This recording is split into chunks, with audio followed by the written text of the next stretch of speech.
SC, ST, BC मुस्लिम front ने तेलंगाना की आवाम से अपील की है कि वो अपनी जहानत का इस्तेमाल करते हुए और अपने मुस्तकबिल को मद्देनज़र रखते हुए ज़मीर की आवाज़ पर हक़ राय दही का इस्तेमाल करें और 30 नवंबर को होने वाले तेलंगाना असेंबली इंतखाबात में बेहतर उम्मीदवार को वोट दें। अवाम माजी के तल्ख़ तजुर्बात से कुछ सीखें और झूठे वादों पर एतबार न करें। हाल ही में मुख्तलिफ सियासी व गैर सियासी जमातों व तंजीमों ने मीडिया प्लस ऑडिटोरियम में गोल मेज़ कॉन्फ्रेंस के ज़रिए आवाम को ये पैगाम दिया है। गोल मेज़ कॉन्फ्रेंस में सनाउल्लाह खान, M.A. अज़ीज़ MPJ, प्रोफेसर अनवर खान, मसऊद खान एडवोकेट, मौलाना हुसैन शहीद, अब्दुल सत्तार मुजाहिद, इलियास शमसी व दीगर भी मौजूद थे। सनाउल्लाह खान ने HD TV से बातचीत की। Sanaullah Khan, chairman SC, ST, BC मुस्लिम फ्रंट।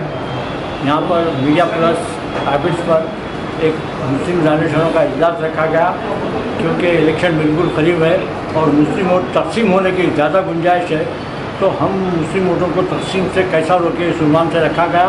और तेलंगाना बनने के बाद में तेलंगाना में मुसलमानों का क्या मौक़िफ़ रहा इसके ऊपर बात हुई, क्योंकि हमने जो पिछले 10 साल में इस हुकूमत का काम देखा है, ख़ासकर मुसलमानों के लिए।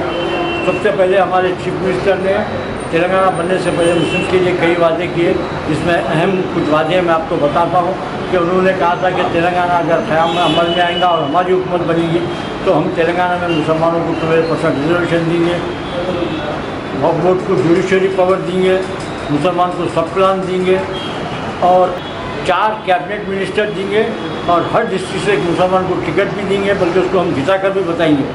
लेकिन तेलंगाना के क़याम के बाद हम देख रहे हैं कि TRS गवर्नमेंट का जो कारनामा रहा है मुसलमानों के लिए वो काफ़ी दुख भरा है। उनके आने के बाद यहाँ पर माइनॉरिटीज़ फाइनेंस कॉर्पोरेशन, जिसके ज़रिए से मुसलमानों को छोटे मोटे कारोबार के लिए लोन दिया जाता था, इन्होंने 9 साल में 1915 में माइनॉरिटीज़ फाइनेंस कॉर्पोरेशन से मुसलमानों को दरखास्त लिए थे व्यापारियों कारोबार करने के लिए। 1,70,000 अप्लीकेशन आए जिसको उन्होंने एक भी लोन नहीं दिया। टाल मटोल की पॉलिसी अपना 2 साल तक लोग क्या कि माइनॉरिटीज़ फाइनेंस कॉर्पोरेशन के टक्कर करते रहे। फिर उसके बाद 2023 में इन्होंने दोबारा अप्लीकेशन दिए कि हम लोन देंगे 1 लाख और 2 लाख, करीब 2,16,000 अप्लीकेशन दिए हैं यहाँ पर लोग अप्लीकेशन लोन के लिए। लेकिन 2,16,000 में से सिर्फ 6,000 लोगों को इन्होंने 1-1 लाख रुपए सेंक्शन किया। तो ये एक ऐसी बात नहीं है। आप उर्दू अकेडमी का हालत देखिए, वक्फ बोर्ड की हालत देखिए, जितने भी मुस्लिम इदारे हैं उन तमाम की हालत अगर आप देखेंगे तो काफ़ी अफसोस होगा आपको कि हम ऐसी हुकूमत को वोट दिए हैं जो एक मनसूबाबंद साजिश के तहत मुस्लिम इदारों को बंद कर रही है। बिलखुसूस तेलंगाना के अंदर माइनॉरिटीज़ कॉलेजेस थे जिसमें हमारे बच्चे पढ़कर इंग्लैंड, अमेरिका, ऑस्ट्रेलिया जाकर अपनी ज़िंदगी को अच्छा बना रहे थे, अच्छा संवार रहे थे और उसको स्कॉलरशिप मुकम्मल तौर पर हुकूमत से दी जाती थी।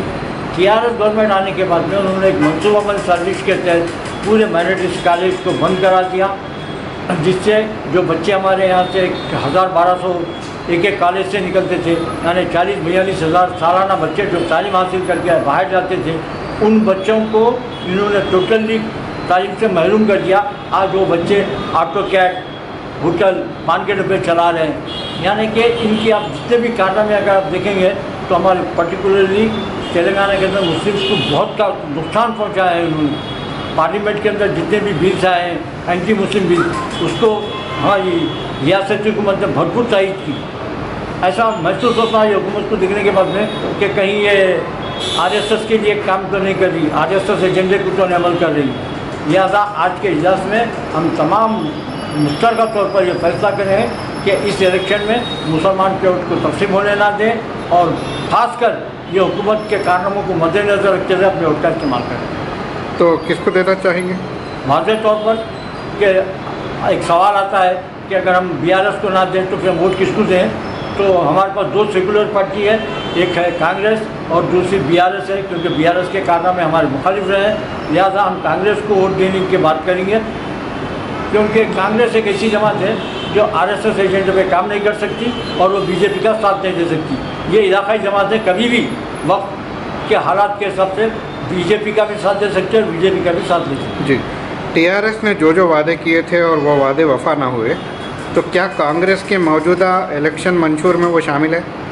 नहीं, फिर आप किस तरह से कांग्रेस को सपोर्ट नहीं, करेंगे? हम क्या बोल रहे हैं कि आप जो वादे करें वो वादे नहीं करें, एक अपनी जगह है, उससे हटकर आप पे की और जो नुकसान करें माइनॉरिटीज़ का, कई ऐसे महकमों में नुकसान करें, आप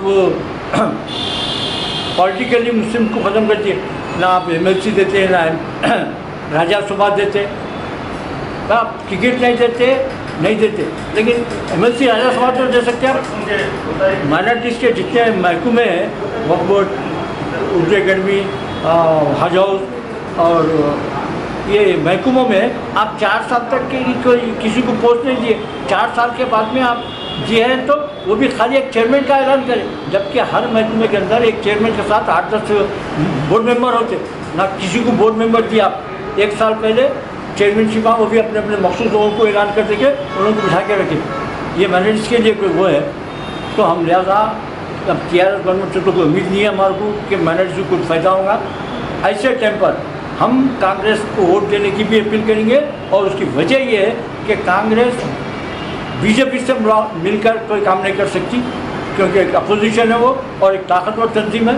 लिहाजा हमारे पास अल्टरनेट दूसरा कुछ नहीं है, क्योंकि हम ऐसा नहीं बोल रहे कि कांग्रेस मुसलमान के फेवर में जाएगी, कांग्रेस भी अपने एजेंडे पे काम करेगी, लेकिन जो नुकसान हमारे को 9 साल में BRS करी है, हमको आगे क्या कि कांग्रेस से नुकसान की उम्मीद नहीं है।